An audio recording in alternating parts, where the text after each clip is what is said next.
प्यारे बच्चों, online teaching में आपका स्वागत है। मैं बीसी रमकोया अध्यापक GRB inter college Rath. History part में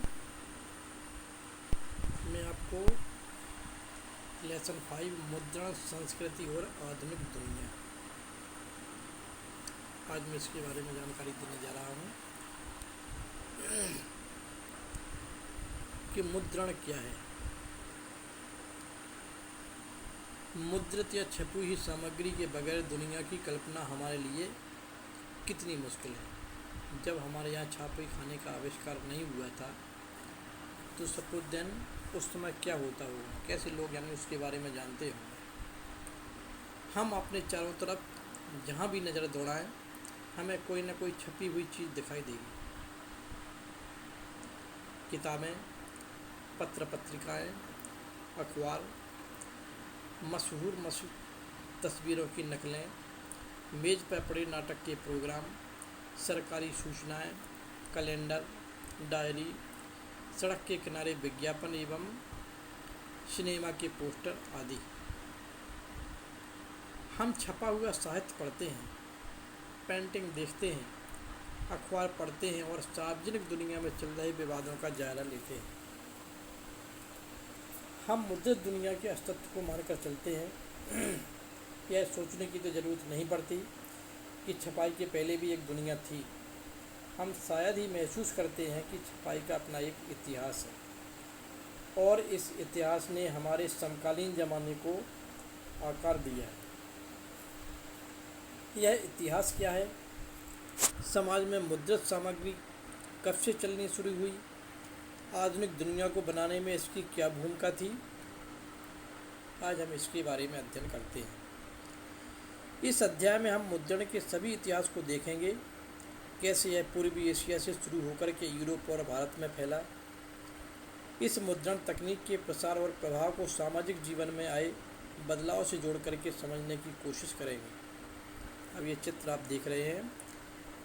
इस चित्र में प्रिंट के आने से पहले पुस्तक निर्माण अखलाक-ए-नसीरी 1595 से भारत का यह शाही वर्कशॉप भारत में छपाई आने से काफ़ी पहले। यहाँ पर पाठ को पहले बोल कर लिखाया जा रहा है, फिर तस्वीर बनाई जा रही है। पुस्तक निर्माण में सुलेखन और चित्रकारी का बहुत महत्व था। छापे खाने के आने के बाद इन कलाओं का क्या हुआ, यह सोचने लायक है। तो इस तरह से यानी इसके बारे में बताया गया है। अब सबसे पहले आती हैं शुरुआती छपी किताबें। सबसे पहले जब छापे खाने का आविष्कार हुआ तो कैसे किताबें छापी गईं, मुद्रण का आविष्कार कैसे हुआ। मुद्रण की सबसे पहले तकनीक चीन, जापान और कोरिया में विकसित हुई। यह छपाई हाथ से होती थी। तकरीबन 594 ईस्वी से चीन में स्याही लगे काठ के ब्लॉक या तख्ती पर कागज़ को रगड़ करके किताबें छापी जाने लगी थी। इसके पहले जब छपाई का आविष्कार नहीं हुआ तो यानी इस तरह से स्याही लगे काठ के यानी लकड़ी के ब्लॉक बनाए जाते थे, तख्ती बनाई जाती थी, उसको कागज़ पर रगड़ करके किताबें छापी जाती थी। चूँकि पतले छिद्रित कागज़ के दोनों तरफ छपाई संभव नहीं थी,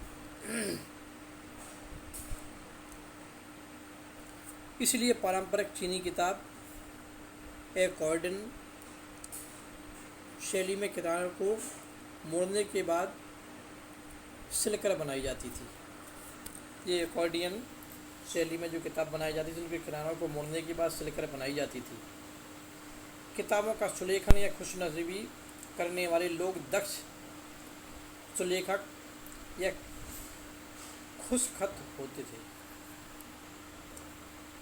जो हाथ से बड़े सुंदर सटोल अक्षरों से सही सही कलात्मक लिखाई लिखते थे।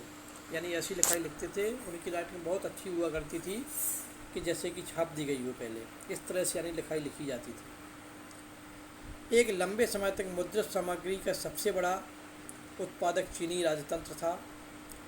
सिविल सेवा परीक्षा में नियुक्त चीन की नौकरशाही भी विशालकाय थी। यानी सबसे पहले सिविल सेवा की शुरुआत चीन से की गई। तो चीनी राजतंत्र इन परीक्षाओं के लिए बड़ी तादाद में किताबें छपवाता था। 16वीं सदी में परीक्षा देने वालों की तादाद बढ़ी, लिहाजा छपी किताबों की मात्रा भी उसी अनुपात में बढ़ गई। जब यानी परीक्षा देने वाले अधिक होंगे तो उसी के हिसाब से किताबें भी छापी जाएंगी। 17वीं सदी तक आते आते चीन में शहरी संस्कृति के फलने फूलने से छपाई के इस्तेमाल में भी विविधता आई। अब मुद्रित सामग्री के उपभोक्ता सिर्फ विद्वान और अधिकारी नहीं रहे, व्यापारी अपने रोज़मर्रा के कारोबार की जानकारी लेने के लिए मुद्रित सामग्री का इस्तेमाल करने लगे। पढ़ना एक शगल भी बन गया था। नए पाठक वर्ग को काल्पनिक किस्से, कविताएं, आत्मकथाएं, शास्त्रीय साहित्यिक कृतियों के संकलन और रूमानी नाटक पसंद थे। अमीर महिलाओं ने भी पढ़ना शुरू किया और कुछ ने स्वरचित काव्य और नाटक भी छापे। पढ़ने की यह नई संस्कृति एक नई तकनीक के साथ आई। 19वीं सदी के अंत में पश्चिमी शक्तियों द्वारा अपनी चौकियां स्थापित करने के साथ ही पश्चिमी मुद्रण तकनीक और मशीनी प्रेस का आयात भी हुआ। पश्चिमी शैली के स्कूलों की ज़रूरतों को पूरा करने वाला संघाई प्रिंट संस्कृति का नया केंद्र बन गया। हाथ की छपाई की जगह अब धीरे धीरे मशीनी या यांत्रिक छपाई ने ले ली। इस तरह से यानी सबसे पहले इस तरह से छपाई की जाती थी। शुरुआती में दौर में यानी इस तरह की किताबें छापी जाती थी। अब इसके बाद आया जापान में मुद्रण। जापान में कैसी छपाई हुआ करती थी। चीनी बौद्ध प्रचारक 1768 से लेकर के 1770 ईस्वी के आसपास छपाई की तकनीक लेकर के जापान आए। चीन के बौद्ध प्रचारक भी वहाँ पर गए थे। जापान की सबसे पुरानी 868 ईस्वी में छपी पुस्तक डायमंड सूत्र है, जो जापान की सबसे पुरानी यानी किताब है। इसको छापा गया, जिसमें पाठ के साथ साथ काठ पर खुदे चित्र हैं, यानी लकड़ी पर खुदे चित्र भी हैं। तस्वीरें अक्सर कपड़ों, ताश के पत्तों और कागज़ के नोटों पर बनाई जाती थी। मध्यकालीन जापान में कभी भी छपते थे और गद्यकार भी, और किताबें सस्ती और सुलभ थी।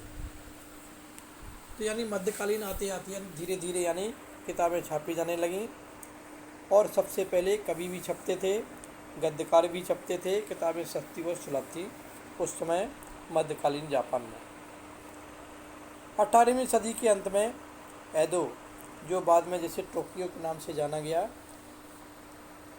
के शहरी इलाकों की चित्रकारी में शालीन संस्कृति, शहरी संस्कृति का पता मिलता है, जिसमें हम चाय करके मजमों, कलाकारों और तवायफों को देख सकते हैं। हाथ से मुद्रित तरह तरह की सामग्री, महिलाओं संगीत के साजों, हिसाब किताब, चाय अनुष्ठान, फूलसाजी, शिष्टाचार और रसोई पर लिखी किताबें से पुस्तकालय एवं दुकानें अटी पड़ी थी। तो इस तरह से यानी इन किताबों को छापा गया सबसे पहले।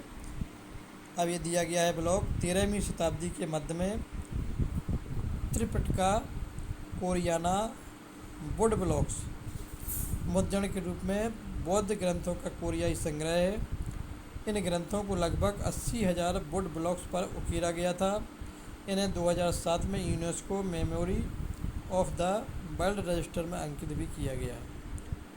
ये ब्लॉक बने हुए हैं इस तरह से। यानी आगे दिया गया कितागावा उतामारो 1753 ईस्वी में एदो में पैदा हुए। उतामारो के उकियो यानी तैरती दुनिया के चित्र नाम की एक नई चित्रकला शैली में अहम योगदान किए, जिनमें आम शहरी जीवन का चित्रण किया गया। इनकी छपी प्रतियां यूरोप और अमेरिका पहुंची और माने, मोने और वॉन गोग जैसे चित्रकारों को प्रभावित किया। त्यूताया जुजाबुरो जैसे प्रकाशकों के विषय चुन करके कलाकारों से उन पर चित्र बनाने का करार किया जाता। फिर चित्रकार विषय की रूपरेखा बनाते थे। उसके बाद हुनरमंद वुड ब्लॉक शिल्पी चित्रकार द्वारा बनाई गई रूपरेखा की तख्ती पर चित्रकार उसकी आकृति को उकेर लेते थे। इस प्रक्रिया में मूल आरेख तो गायब हो जाता था, पर उसकी छपी नकल बच जाती थी। तो इस तरह से यानी पहले छपाई हुआ करती थी, एनवेलपों के माध्यम से यानी छपाई की जाती थी। अब ये दिया गया है कितागाओ कोतामारू की एक उकियो रचना। सुबह का नज़ारा रचयिता सुनमन कुबो 18वीं सदी के अंत में। इस तरह से यानी सुबह का क्या नज़र आता है, इस चित्र को भी उकेरा गया। तो सबसे पहले चीन, चीन के बाद जापान, अब जापान के बाद यूरोप में मुद्रण का आना। यूरोप में ही धीरे धीरे मुद्रण प्रणाली पहुंची। सदियों तक चीन से रेशम और मसाले रेशम मार्ग से यूरोप आते जाते थे। रेशम मार्ग से यूरोप आते रहे थे। 11वीं सदी में चीनी कागज़ भी उसी रास्ते वहाँ पहुँचा। कागज़ ने कातिबों या मुंशियों द्वारा सावधानी पूर्वक लिखी गई पांडुलिपियों के उत्पादन को मुमकिन बनाया। फिर 1295 ईस्वी में मार्को पोलो नामक महान खोजी यात्री चीन में काफ़ी साल तक खोज करने के बाद इटली वापस लौटा। जैसा कि आपने ऊपर पढ़ा, चीन के पास वुड ब्लॉक जो काठ की तख्ती हुआ करती वाली छपाई की तकनीक पहले से मौजूद थी। मार्को पोलो यह ज्ञान अपने साथ लेकर के लौटा। फिर क्या था, इतालवी भी तख्ती की छपाई से किताबें निकालने लगे और जल्दी यह तकनीक बाकी यूरोप में फैल गई। मुद्रित किताबों की सस्ती अश्लील मानने वाले कुलीन वर्गों और भिक्षु संघों के लिए छपी किताबों के विलासी संस्करण अभी भी बेशकीमती बेलम या चर्म पत्र पर भी छपते थे। जो चमड़ा का पत्र हुआ करता था, पत्ता, उस पर छापे जाते थे। व्यापारी और विश्वविद्यालय के विद्यार्थी सस्ती मुद्रित किताबें खरीदते थे। किताबों की मांग बढ़ने के साथ साथ यूरोप भर के पुस्तक विक्रेता विभिन्न देशों में निर्यात करने लगे। अलग अलग जगहों पर पुस्तक मेला लगने लगे। बढ़ती मांग की आपूर्ति के लिए हस्तलिखित पांडुलिपियों के उत्पादन के भी नए तरीके सोचे गए। अब सिर्फ अमीर लोगों के यहाँ सुलेखक या कातिब नहीं पाए जाते थे, बल्कि पुस्तक विक्रेता भी अब उन्हें रोजगार देने लगे। आमतौर पर एक विक्रेता के यहाँ 50 कातिब काम करते थे।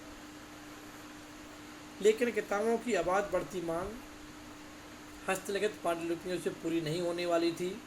नकल उतारना बेहद खर्चीला, समय साध्य और श्रम साध्य काम था। पांडुलिपियाँ अक्सर नाजुक होती थीं, उनके लाने ले जाने रख रखाव से तमाम मुश्किलें आती थीं। इसलिए उनका सर्कुलेशन यानी चलन या गश्त सीमित रहा। तो किताबों की बढ़ती मांग के चलते वुड ब्लॉक प्रिंटिंग, जिसे तख्ती की छपाई कहा जाता है, उत्तरोत्तर लोकप्रिय होता गया। 15वीं सदी की शुरुआत तक यूरोप में बड़े पैमाने पर तख्ती की छपाई का इस्तेमाल करके कपड़े, ताश के पत्ते और छोटी छोटी टिप्पणियों के साथ धार्मिक चित्र छापे जा रहे थे। जाहिर है कि किताबें छापने के लिए उससे भी तेज़ और सस्ती मुद्रण तकनीक की ज़रूरत थी। ऐसा छपाई की एक नई तकनीक के आविष्कार से भी संभव होता था, जो 1430 के दशक में स्ट्रेसबर्ग के योहान गुटेनबर्ग ने अंततः कर दिखाया। तो इसके आगे हम अगले वीडियो में आपको बताऊंगा गुटेनबर्ग प्रिंटिंग प्रेस, जहाँ से प्रिंटिंग प्रेस की स्थापना की गई है। इसके माध्यम से